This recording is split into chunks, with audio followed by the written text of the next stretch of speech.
If you're building something in entertainment, media focused, television focused, you really ought to go to LA. That would be the place. That's where the industry is. That's where you'll make the connections. If you're building a business in fashion and high fashion, you probably should be in Milan, because that is where the action is right now. And so as we think about, we tend to think too narrowly, I think, about innovation ecosystems, about which ones are good, or why this one's better overall or perfect overall. That's not really the way it works.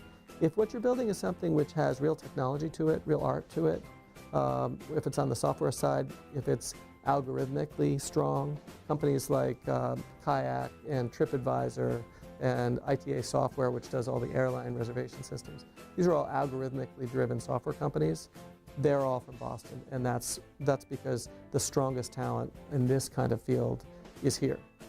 If you're building a life sciences company, again, this is a place to be. We're the leading market for robotics. We're probably the leading market for medical devices. If you are in the software fields and you're targeting a problem which Boston has a big connection to, Boston's the place to build that business. HubSpot is another algorithmically driven software business. It's a great example of why comes from Boston and not from somewhere else. So figure out, life sciences is obviously it's one of the biggest. Probably Boston is considered the world headquarters for the life sciences industry. Certainly we have more research dollars spent here than any other place in the world in that area. Figure out where your people are, where the connections are that you're going to need to make, where the talent is that you're going to need to build your company from, and build your company there.